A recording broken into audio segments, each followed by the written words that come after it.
Hi, I'm Michael Barakieva, the Artistic Director of the Hangar Theater, and I want to welcome you all and thank you for being here to celebrate the life of Tom Niederkorn.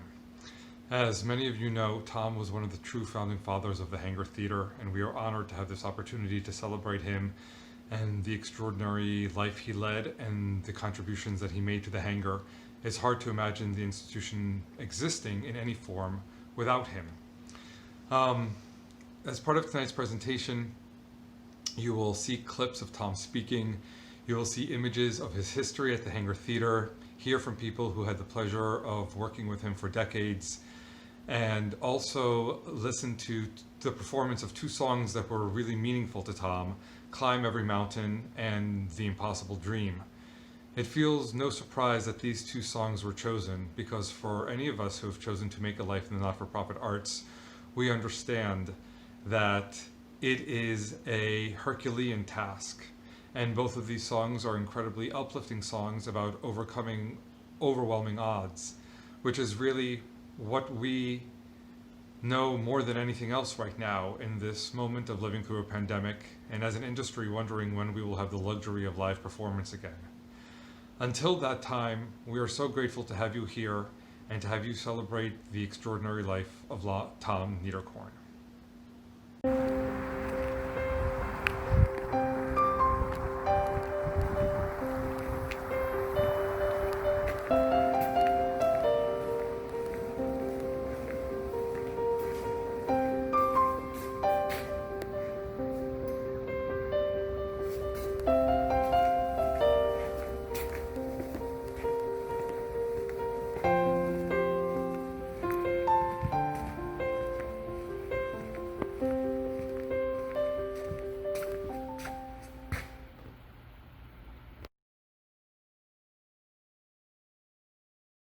In 1958, and I was sent here as a city planning consultant to do a plan for the city of Ithaca and the town of Ithaca. I came back to be the city planner for the city of Ithaca, and I decided that, I didn't decide, I just thought that that's what city planners did, they got involved in their communities. As a good city planner, I ought to be involved, so I did. The real heavy work on the Center for the Arts was during the whole decade of the 60s. And one of the people that we got involved in this operation was Ruth Houghton from Corning Glasswork. And Ruth knew the Rockefellers, of course. And so she and a few other people convinced Nelson Rockefeller, who was then governor of the state, to make a major contribution to the Center for the Arts activities. This was from his own private fortune. After almost 10 years of this, to the late 60s, this powerful group, the Center for the Arts group, decided that they just weren't going to be able to get enough money to do what they wanted to do down there. And with that went all of the money from the Rockefeller Personal and the Rockefeller Brothers Foundation. My feeling was that with all the work that we had put into this and all the money we'd raised and all the expectations and so forth we had developed in this community, that we couldn't just stop. There were a few of us, maybe a handful, who decided we had to go ahead and try to do something theatrical in order to fulfill our all of the expectations or some of the expectations that we had told other people about.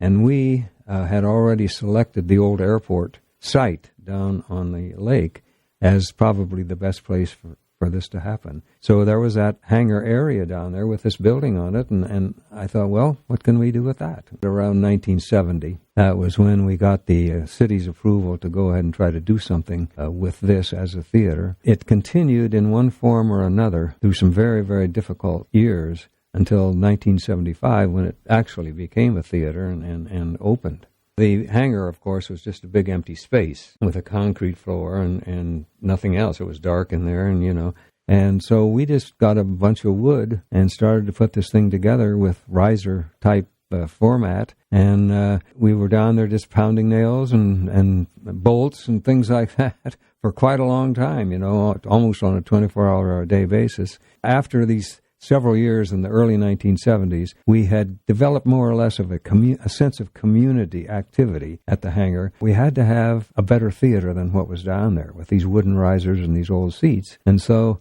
I asked Governor Rockefeller if he would release his $100,000 for us to do this kind of community thing And one of the exciting times in my life was when the governor wrote this letter back, and I was trembling as I opened it.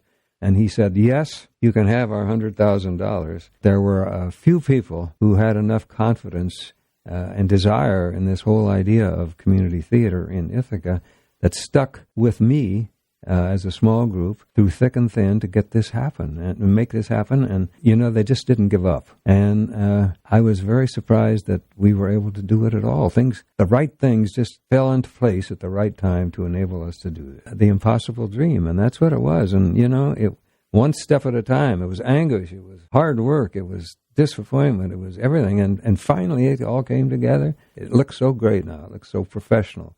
So well done and comfortable. And I thought this can't be the same old building that I was working on for so many years. But there it is, and I'm delighted, and I can't wait to see the first show.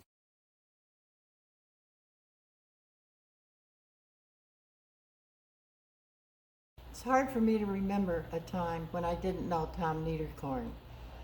I think back to 1964, when I was a graduate student at Cornell in city and regional planning, and the word went out that the planning director downtown was hiring and that he was a good guy to work for. So he took a chance on me, and that was the beginning of 50 plus years of an incredible relationship that changed over time, but was always worthwhile. In 1965, Tom really began to focus on the Hangar Theater. He partnered with Tony Egner in their consulting business and developed a master plan for Cass Park and the Inlet Corridor, and that included space for a regional theater. If we fast forward to more current times, and I try to picture Tom, it's not going to be in a tuxedo emceeing one of the early plays in the theater when the building was just a shell and we were all sitting on the church supper fold-up chairs. It's going to be Tom in jeans and always a baseball cap, and he's going to be building something, he's going to be hammering, he's going to be painting, he's going to be shoveling, he's going to be mopping up after a flood, and many times he's going to be cleaning the bathroom. So that's the picture I have of him. And alongside was his good buddy, Ayrton Johnson, who also loved the Hangar with almost the passion that Tom did. I'm a real believer in the great man theory of leadership. And in this instance, we had the right guy at the right time with the right stuff. And he brought his dream to life, and we owe him a great deal. Most of you knew Tom as a devoted and effective supporter of the Hangar Theater. I, on the other hand, was the Director of Planning and Development for the City of Ithaca for a long time, and as such I had a different perspective on his contributions to the community. Ithaca changed a great deal over the past 50 years. One of the most profound transformations was in the West End, which had been an industrial area with the city airport, a railroad yard, lumber yards, factories, and warehouses. All of that was changed into a major recreation center that included 2 large parks, a very large marina, and the Hangar Theater. In planning terms, that's really big stuff. Without Tom's energy, devotion, vision, and perseverance, Ithaca would have been a very different place. My name's Dana Mueller. I'm the son of Robert Mueller, who was the architect of the Hangar Theater.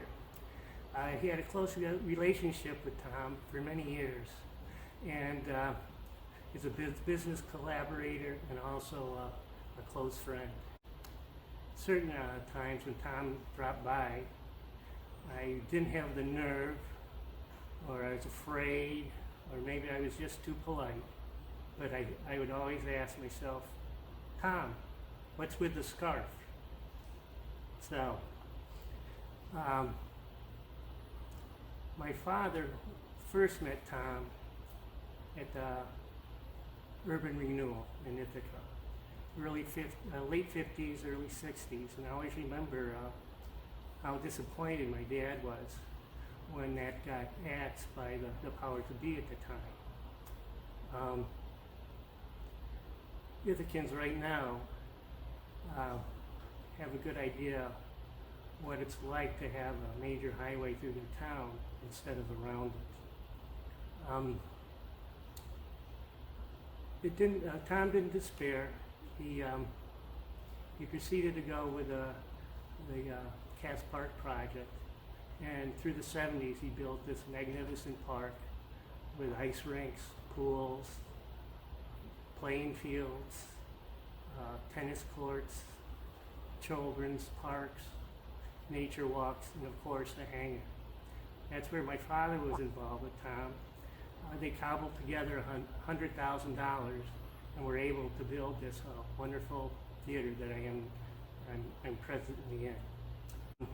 There's some bond that exists. It's a special bond when your parents' best friends also become great friends of yours, and it's a special treat when they get to see how you turned out and vice versa. Ithaca will always be indebted to Tom for the things he did and left behind for the city and its citizens. On behalf of my mom, Betty, my sisters, Kay and Paula, my brother Rob, and their families, Tom was a dear friend and a wonderful man. We will always have fond memories. What was it about Tom Niederkorn that made him so influential in all our lives? He was soft-spoken, he was exquisitely polite, he was remarkable in his humility. I never heard him raise his voice, but I kind of leaned in to hear what he had to say. I met Tom in 1978 when we were new in Ithaca. I was eager to learn about the community and the arts scene, so I worked with the beginning, the very first Ithaca Festival. It was very exciting, but the Ithaca Festival at that point was controversial, and it made many people angry for many reasons. I turned to Tom for advice. He knew the community, he knew the artists, he knew the business leaders, and he understood, sort of smiling gently, how to make his way amongst all the prickly personalities to get done what needed to get done. Tom encouraged me to serve as the first Ithaca Commons coordinator, and he was on the Commons Advisory Board to which I reported. After that, and after I had served on the school board, he invited me out to lunch and encouraged me to join the Hangar board. I followed his advice, and the Hangar really became the hub of my life in Ithaca. The Hangar was a bootstrap, nitty-gritty operation at that point, with a part-time business manager and Bob as the part-time artistic director. Ardent volunteers built the sets and designed the marketing campaign and tried to keep the toilets working. Tom, who really had conceived and created the entire Hangar enterprise, was the king of toilet fixers. He was both a visionary and a frontline worker. It's no wonder he influenced us. It's no wonder we loved him. It's no wonder we miss his dear presence. Tom was one of the dearest friends I ever had in my whole life. He was so quick-witted, such a conversationalist, by the way, a fabulous dancer. He opened a world for me here in Ithaca, partly because if you want to know the history of Ithaca, you could just take a little wandering down the commons with Tom. As he was stopped by one, then another, greetings for the day. He knew everyone, and everyone knew him. He's one of the most convivial fellows I've ever met. He also was a creature of habit. He woke at 6 in the morning. He did his Air Force exercises. He had his bowl of Cheerios. And he loved life in so many ways. He did once move into a new apartment that I visited, and I had gone in to check it all out, and I came out and said to him, "The towels in your bathroom are all ragged. I know what I'm going to get you for a housewarming gift." And he said, "No, you mustn't. I've had those towels since graduate school. They're perfectly good." And that said something about his essential, his wit, but also the depth of his soul, not to be bothered with ragged towels, but to focus on the big things. The Hangar, for example. I loved the man, and I miss him still. Hi, I'm M.J. Herson, and here are two Tom Niederkorn stories. When I returned to Ithaca in the 70s, the mid-70s, I met Tom at a party, and he said, "What are you doing?" And I said, "Well, I'm working for the family funeral home."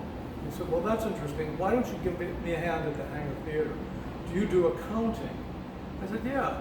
He said, "Well, great. I'll make you the treasurer of the Hangar Theater. That way you're on the board and you don't have to get paid." I said, "Well, okay."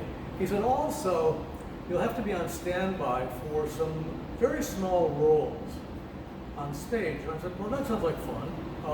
So sure." I said, "Just remember, I've got to do calling hours till 9 o'clock, which means I'm not available for the first part of the play." He said, "Don't worry about it. We'll figure it out." So for the next 3 years, he picked, along with the artistic directors, Gaslight, Wait Until Dark, and Front Page. Now, what do they all have in common? They have an Irish policeman that shows up the last 5 minutes of the play. The problem was, after those 3 plays, they couldn't find another play with that requirement. So my acting career on the stage of the Hangar was over. It's okay though, because the next year we were sitting, Barbara Blanchard, Patrick Mackesy, Tom and myself, and we were concerned about the problem with opening nights we didn't have good audiences, and how could we increase the audiences? And so we were having a little scotch, and we were talking about it, and Barbara, Pat, and I said, "Don't worry about it, we'll do it." And he said, "Okay, I trust you. What could go wrong?" So we said, "Okay, we'll do it." And so after the opening night of the first show of that season, when people came out to what is now the bar, but it was actually in that corner, we had transformed it into a bar called the Ripcord, which was for a parachute, and we had little planes, we had music, we had lighting from the theater, we had a mirror ball, and wait for it, we had a commercial bubble machine. And when people came out, they couldn't believe it. And we never had a problem selling out for that opening night party ever again. Tom, thank you for all the help you gave me in finding my new career, which was planning events around the country, because of that bubble machine. And thanks for the memories. I'm Greg Bostwick. Dr. Roy Dexheimer has written some words for Tom Niederkorn that he would like to have read this evening. So here goes. The word gentleman applies to a substantial number of our neighbors and friends, sometimes even family. But if you separate the word into its separate parts, gentle man, that cohort is much smaller. And if you can limit those 2 words to a single individual, what a treasure you have discovered. Tom Niederkorn was one of the most gentle men who was ever part of our community. And I am grateful to boast that he was the same in my personal life. His influence reverberated everywhere. But the most enduring, surely, must be as a founder of the Hangar Theater. The impact of his guidance enriched all of our lives, and it still does. And his influence was not limited to lofty ideas, as generous as those were. I cherish the memories of the times I shared with our regional theater's founder in cleaning up a harsh winter's damages, or after the main stage season. In both instances, there was Tom weeding, trimming, mopping floors, spreading mulch, and always with that quiet, twinkling smile for all of us. To have a neighbor, community volunteer, friend, such as Tom in our lives, was a privilege for all of us. He inspired, he advised, motivated, set the example for generosity, and he raised the sanctity of common sense to an art form.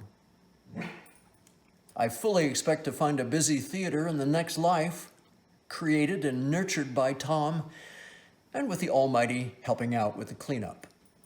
In the meantime, let us not mourn Tom's passing, but focus instead on celebrating the life and adventures and memories of this unique and truly gentle man. Hi, my name is Erica Steenhagen, and I'm honored to have been asked to be a part of this tonight. I was also honored to be playing Sister Margareta in the production of The Sound of Music, directed by Kevin Moriarty, the year that the Niederkorn stage was dedicated. I was able to sing Climb Every Mountain just a few years ago at the annual meeting in order to celebrate the anniversary of that dedication. Today, I'm thrilled to be able to sing that for you again, in honor of Tom Niederkorn.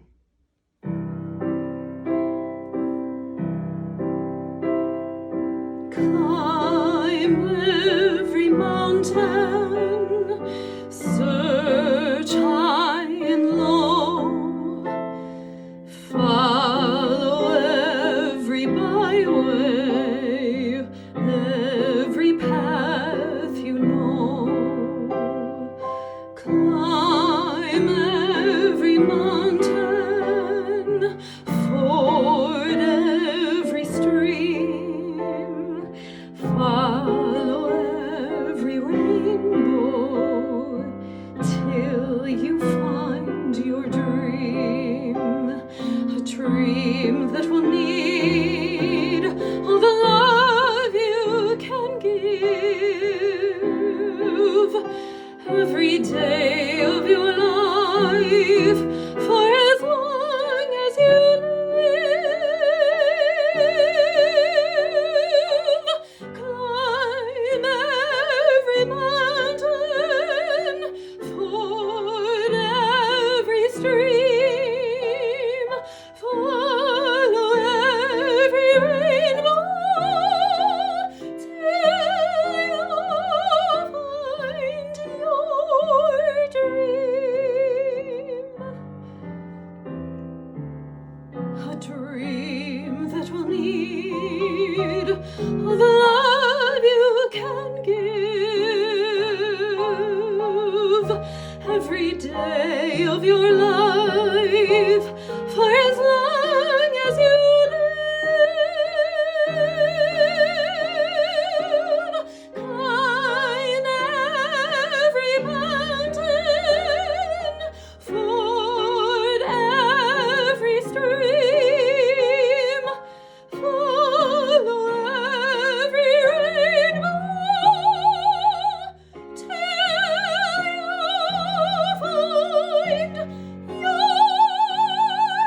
dream.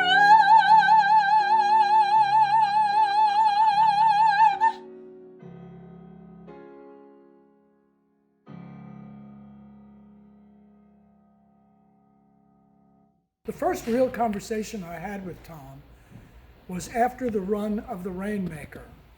And Alfred Gingold, who had been the artistic director, was leaving. And Tom came to me and said, would I like to take over the theater? And I said, no, why would I want to do that? I just left Playwrights Horizons after 10 years.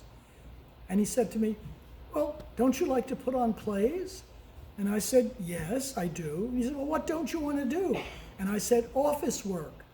And he said, well, don't do any, which of course is silly.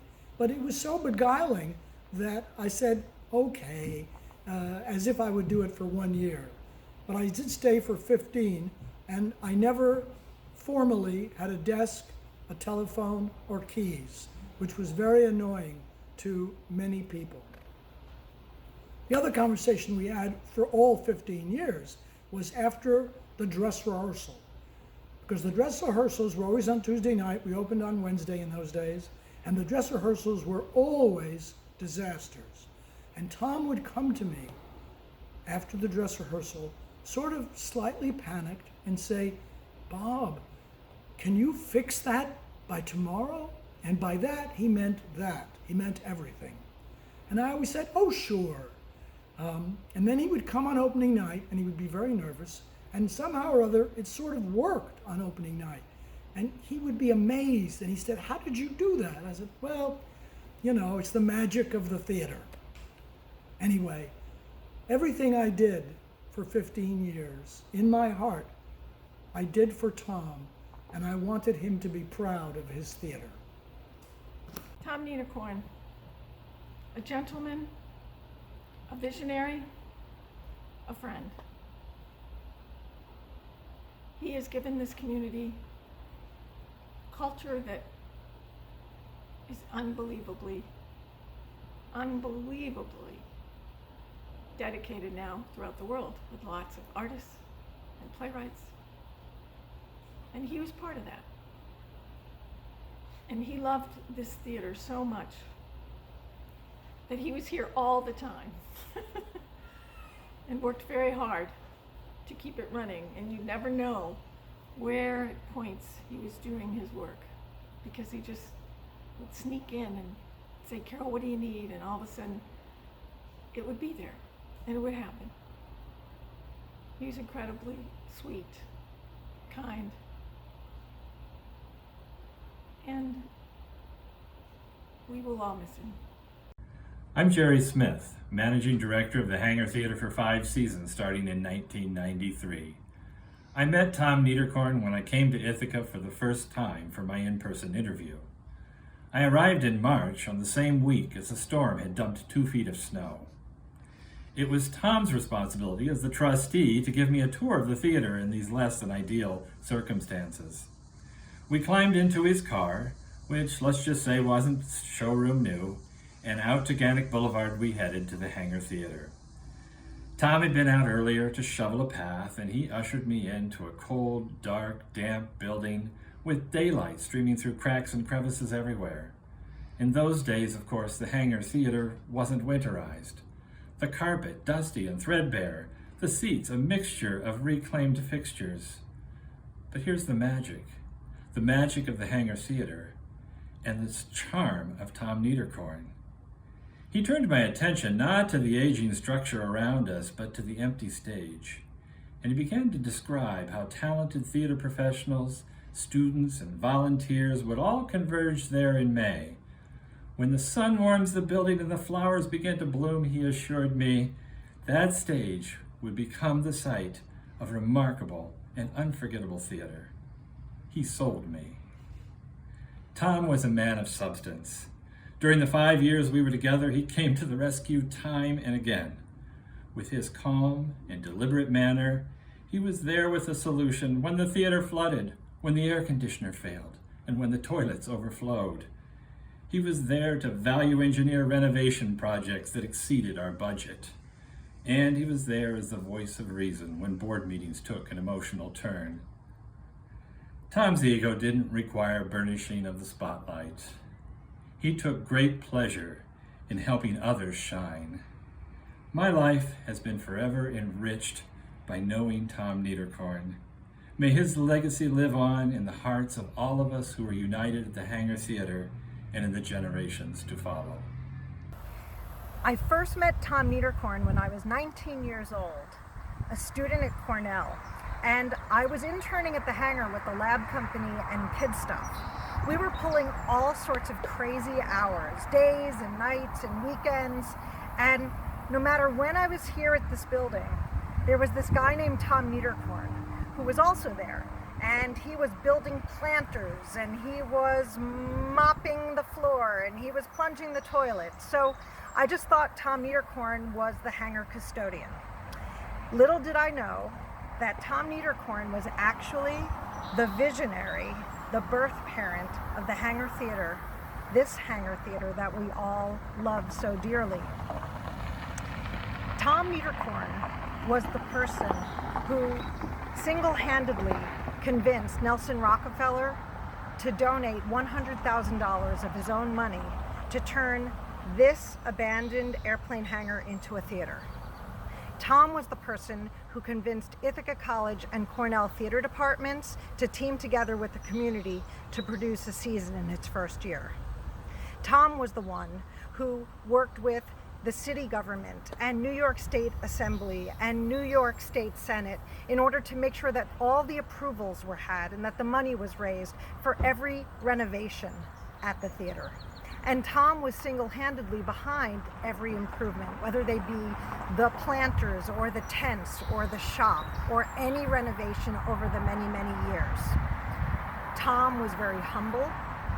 He did not ask for a dime for his services, and he did not want recognition. In fact, we had to convince him to allow us to name the stage for him when we finally dedicated the hangar stage to Tom Niederkorn.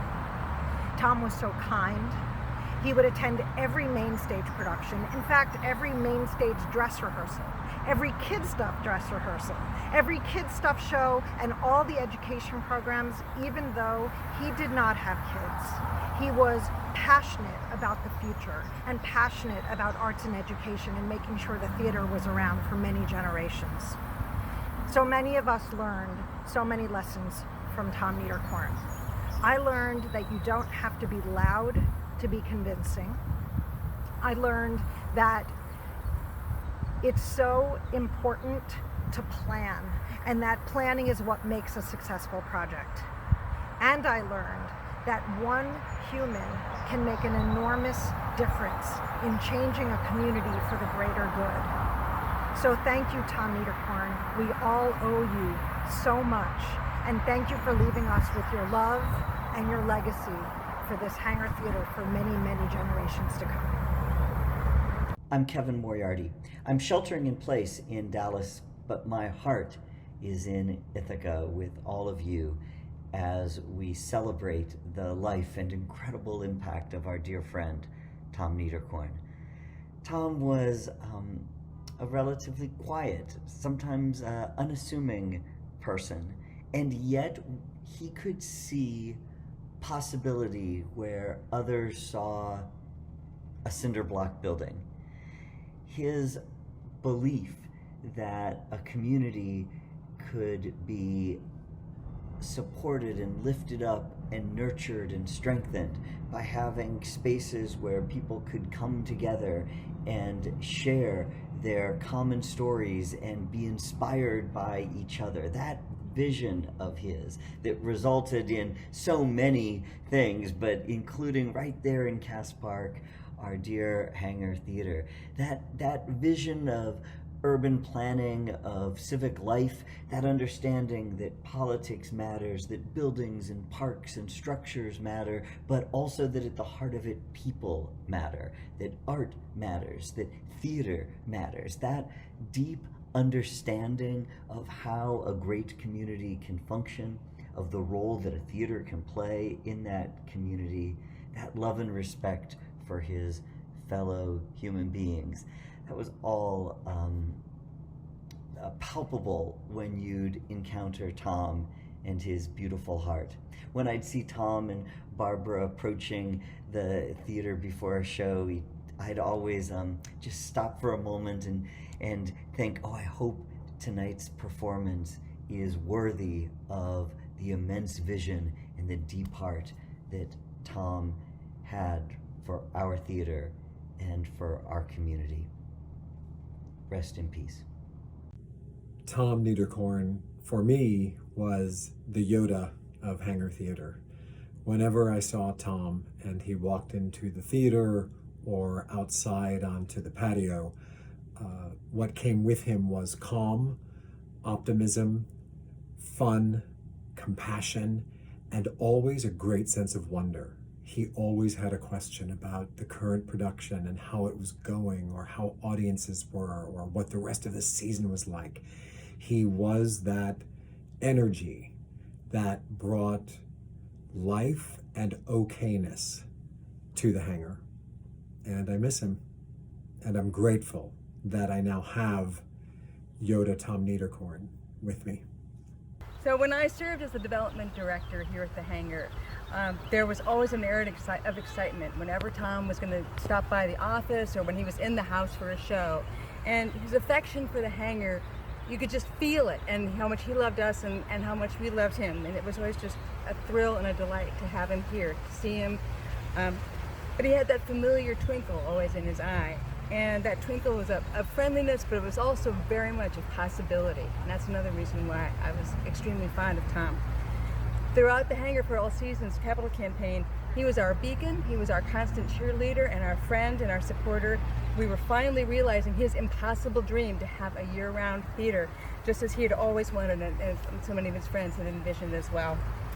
But when the stars arrived to honor all the people who had given, his was the only one that came back with a typo. It came back as Thomas Niederkorn-O, and I was mortified. So I called him, and he just laughed, of course, as he would, and I held on to the old one, and we got it fixed, and it's correct now on the wall. And eventually I sent him the one that said Thomas Niederkorn-O, just as our little in-joke. Tom and I are both from Ohio, and that was another in-joke that we always had. He's from Greenville, which is just up the road from my home of Oxford, Ohio. We both have degrees from Miami University, where he studied architecture. And we would always talk a little Buckeye just from time to time, and that Midwestern warmth and familiarity, and that there was always a little secret going on, which just made Tom a really special guy. I'm really honored and thrilled that I had him in my life. And we've all been so benefited here at the hangar, but also just in the world to have Tom Niederkorn as our friend. I first met Tom Niederkorn in 1996, my first year at the hangar. For over 20 years, I have been behind the scenes overseeing the crew that designs and builds throughout the summer to create the magic you enjoy on stage or, as in this summer, on your screen. As I stand in the airplane hangar turned theater, it is remarkable that 2020 marks 10 years since the transformation into a year-round facility sheltering hangar artistic and education programs, other Ithaca community arts organizations, and national touring music acts was completed. Tom was one of the many individuals who made the Hangar Theater what it is today. He didn't just secure the funding for a complete redesign and redevelopment of the Cass Park complex into a major regional recreation and cultural facility. He also got into the nitty-gritty, helping to build planter boxes and fencing, benches, and to flush out the water that inevitably flooded the Hangar Theater each year. As our climate patterns become increasingly more unpredictable, the Hangar Theater becomes even more susceptible to flood damage. To protect the theater, the hangar is planning on investing in a $10,000 flood abatement system. As a supporter, consider making a gift to the Tom Niederkorn Flood Abatement Fund. Your gift to this fund will allow the hangar to be a safe and flood-free space in years to come. And it celebrates the commitment that Tom Niederkorn had to maintaining the integrity of the theater, both physical and intangible.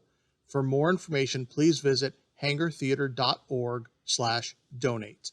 Thank you for being part of the Hangar family and for your support during this difficult time.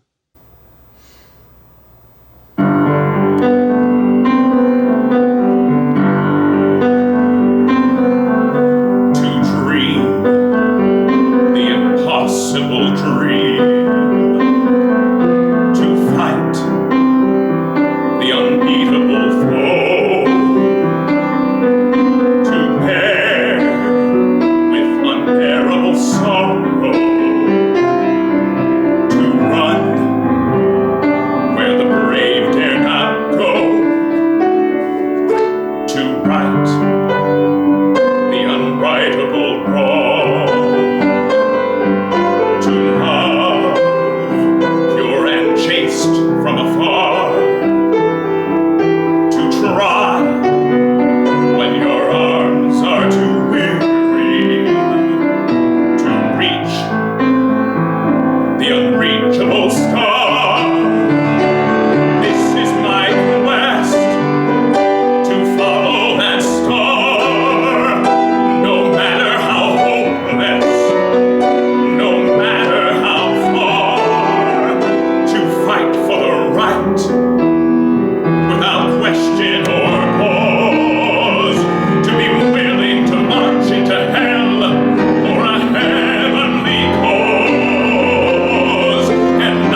peaceful and calm when I'm laid to my rest.